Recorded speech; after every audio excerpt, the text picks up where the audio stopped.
4 times a year, we get the best time of year. Earnings season is off to a hot start as the biggest and best businesses in the world have now reported their earnings. And of those, the real giants, the Magnificent Seven, with the exception of NVIDIA, all have released their earnings. These are the businesses investing heavily in the digital infrastructure of the 21st century. After their releases, what are these businesses signaling? A bright future or choppy waters? And what is a good share price we should consider for these businesses before investing our money? Welcome to The Quality Investor. The hot topic of Q1 was tariffs and their impact on the U.S. economy. Of the Mag 7, Apple, Tesla, Amazon, and NVIDIA seem to be the most affected. NVIDIA's earnings are still not out, but how have the other three been affected? For Google, it seems the market still fears the death of search as ChatGPT and Grok take over the world. Yet Microsoft and Meta keep chugging along like we are in the greatest economy ever conceived. Today, we are going to look at 4 of the 7: Microsoft, Apple, Google, and Amazon. First off, I own each of these businesses. I believe 3 of these 4 will dominate the S&P 500 over the next 10 years due to fully embracing our cloud computing future. I am, of course, referring to Microsoft, Google, and Amazon. Apple will do well, but still needs to figure out its issues around Apple Intelligence and whether that can add real revenue growth to the business. To me, it is similar to Adobe. They have a large user base, but are struggling to monetize their AI offering with that base. But before we get into it, please like this video and subscribe to the channel. It only takes a second, helps us grow, and you can stay on top of all the quality businesses in the market. Microsoft demonstrated yet again that it is a force of nature. MSFT grew 13.3% in revenue, but the real star of the business is the cloud segment, growing 22%. Azure, the main competitor to Amazon Web Services and Google Cloud Platform, grew 33%, which outperformed both.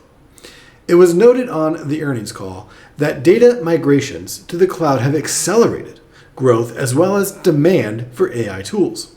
And on AI, that demand has caused capacity constraints. This further justifies their expected $87 billion in CapEx spend to expand data centers, optimize AI performance, which contracted Azure operating margin by 300 bips, and address power needs. Microsoft also said tariff uncertainty has caused some demand pull forward for physical devices such as Xbox and Surface PCs, resulting in elevated inventory levels. However, Microsoft is more software focused, and their strong Q4 guidance reflected that. I discussed Google in a more in-depth video a little over a week ago, but I'll touch on it here briefly. Wall Street still seems hyper-focused on search, noting that search competition from AI tools like ChatGPT and Microsoft Copilot will dent search's dominant market position. Yet, search saw double-digit growth yet again, with their AI overviews reaching over 1.5 billion monthly users. But the real growth drivers for Google are Google Cloud Platform and YouTube, with Waymo starting to make a little bit of noise. Please check out that video for a more in-depth breakdown of their earnings. Amazon is probably the most economically diverse of the Mag 7 businesses. They dominate online retail, have a logistics business larger than both FedEx and UPS, own the largest cloud platform, have built an advertising business that rivals Meta and Google, and generate subscription revenue. What really underscores Amazon's growth potential is their fastest growing revenue is also the highest quality revenue. That means revenue in high margin businesses with high operating leverage. Advertising saw 19% growth, AWS saw 17% growth, and subscriptions saw 11% growth. Amazon, along with Apple, is probably impacted the most by tariffs due to the amount of goods Amazon imports from China. However, CEO Andrew Jassy noted no significant demand attenuation or price increases just yet. However, Amazon did see demand pull forward from third-party sellers, which he expects will mitigate tariff impacts in the near term. AWS is also facing capacity constraints just like Microsoft and Google due to high demand. The CapEx spend in Q1 was $24.3 billion, and mainly for AWS infrastructure. Yet AWS remains highly profitable, even expanding margins to 39.5%. For the three largest cloud providers, each continues to demonstrate high growth and demand seems to keep increasing. It seems the CapEx spend outlook that terrified the market a quarter ago is largely justified. Apple had probably the least underwhelming earnings report. However, there are signs that growth is picking up a little bit. Apple saw iPhone growth of 2%, but according to Tim Cook on the earnings call, they didn't see any demand pull forward due to tariffs, indicating organic demand growth for iPhone. China also seems to be growing again, with year-over-year growth flat when adjusted for Forex and sequential improvement from an 11% drop last quarter. Tim Cook said any tariff impacts are very difficult to project beyond June. However, most US-bound iPhones now originate from India, with Vietnam as the primary source of other products. China is the main manufacturer for non-US products. Services remains a bright spot for Apple, with double-digit growth in paid subscriptions and an incredible gross margin of 75.7%. Apple benefits from an ecosystem with a massive and ultra-loyal user base, which can unlock real AI monetization capabilities once it sorts out the kinks. So, while each of these businesses posted growth, the real question is what kind of value there is to be had in the market right now. The growth potential is there for these tech behemoths, but we want to ensure we are buying with a margin of safety. So, let's look at what a good buy price would be for each of these Mag 7 rock stars. Apple closed the day at $198.89, and with an earnings per share of $6.42, we have a PE of now 31, which is slightly above their 5-year average. The forward PE sits at 26.7. I am estimating their year one growth to be about 4%. However, I am anticipating about a 14% decline in free cash flow. The bear case assumes a DCF of $178.90, the base case at $218.84, and the bull at $268.44. The total revenue growth I'm projecting for the next 10 years on the bear, base, and bull cases respectively is 4.5%, 5.8%, and 7.25%. I am also projecting about a 35% free cash flow margin on the base case and a 39% free cash flow margin on the bull case. This largely assumes that services continues as the fastest growing section of Apple's business, which is an extremely high margin business. Their current free cash flow margin sits at 24.6%. Without any margin of safety, I have a buy price for Apple at $221.11. However, Apple has slowed its growth considerably in the last 3 years. And while I used to have a 10% margin of safety for this business, I now have a 20% because of that slowdown in growth. So with a 20% margin of safety, we have a buy price of $176.89 with a forward PE of 23.8. So I think waiting for Apple to come down below $180 per share is the smart play before buying more shares in this business. Like I said, I don't think that they're going to go anywhere anytime soon. I don't think they're going to be a dominant member of the S&P 500 over the next 10 years in the same way that Microsoft, Google, and Amazon will be. Amazon closed the day at $186.35. Their EPS on a trailing 12 basis sits at $6.14. And they now have a 30.4 PE ratio, which is well below their 5 and 10-year average.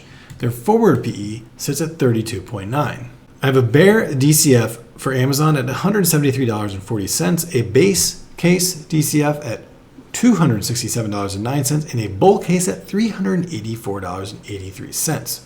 There is a lot of upside, in my view, with Amazon, driven in large part by AWS and advertising, both very high margin areas of the business. The exit multiple sits at $220.43. Amazon is also the type of business that's not afraid to make massive CapEx expenditures, hurting their free cash flow in the near term. For example, their trailing 12 free cash flow margin is at 3.2%. For the base case, I'm assuming 15% free cash flow margin by year 10 and 20.5% free cash flow margin for the bull case. My revenue growth over the next 10 years on the bear, base, and bull cases respectively is at 8%, 9.4%, and 10.4%. With no margin of safety, that gives us a buy price for Amazon at $254.67 and a forward PE of 44.9. With a 20% margin of safety, which is my preferred margin of safety for Amazon, given it's still largely a retail business, which is also very low margin, is a buy price of $203.73 and a forward PE of 35.9. Therefore, I think anything under $205 is still a very solid entry point for this business. I think there's so much growth here. They're leading the way in cloud platform. And like I mentioned earlier, they are the most diversified of the Mag 7 in terms of the types of businesses that they operate. Each of them are growing at a very nice rate. There's a lot of room for Amazon to grow, and I'm happy to say I've been steadily buying more of this business over the last few months, and it is now the fourth largest holding in my portfolio. Google closed the day at $164.21 and an earnings per share on a trailing 12 basis of $8.97, giving them a PE ratio of 18.3, far below their 5 and 10-year average. They also have a forward PE of 18.3. This makes Google the cheapest of the Mag 7 businesses, and I think in large part that is due to the market's uncertainty around search. My bear case revenue growth over the next 10 years assumes 6% growth, my base case at 8.5%, and my bull case at 11.2%.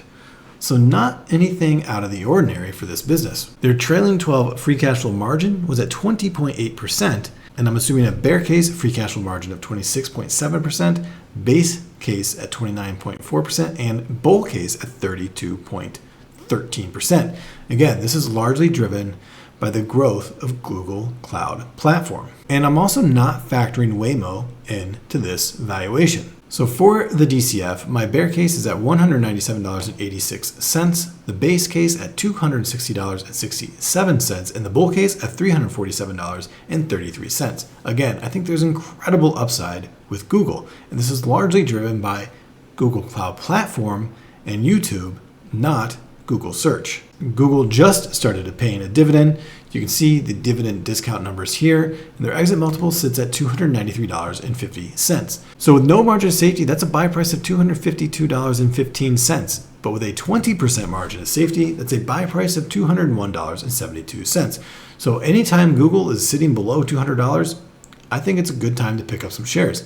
And that opinion has not changed in the last few quarters. For some reason, the market just doesn't like Google right now. They've shown in the past that they can adapt very well to a changing landscape in the technology environment, and I believe that they're going to do so again over the next 10 years. Microsoft closed the day at $436.17, and with a trailing 12 EPS of $12.94, that gives us a PE ratio of 33.7. Their forward PE sits at 32.2. So Microsoft right now, they're trading right around the historical norm in terms of multiple. My valuation for Microsoft assumes 10-year revenue growth for the bear case at 9.6%, 11.3% for the base case, and 13% for the bull case. And that free cash flow margin to grow to about 34.6% for the base case and 38.6% for the bull case. Again, driven largely by cloud growth. My DCF for their bear case is at $348.26, my base case at $440.88, and the bull case of $557.22. They pay a very healthy and growing dividend.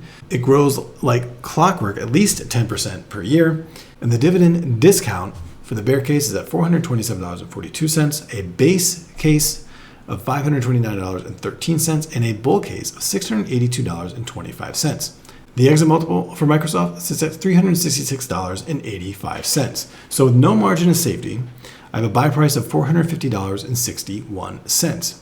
I like a 10% margin of safety for Microsoft. I think they're very safe and reliable. They're not going to be too affected by tariffs since they're heavy software focus. And that means a buy price of $405.55. So with the huge pop they got post earnings, Microsoft is not really in buy territory at the moment for me. They are my largest holding, and I would always look to add more Microsoft to my portfolio. But again, they've become a little bit too expensive for my taste. So these are my buy prices for 4 of the first 7 Magnificent 7 stocks. Later this week, we'll discuss the other 3, Tesla, Nvidia, and Meta. But these are 4 that I own. I'm very bullish on 3 of the 4, but I don't plan on selling Apple anytime soon. And I think the best upside will be coming from Google. Thank you for watching today's video. And if you've made it this far, go ahead and subscribe to the channel. Thank you and happy investing.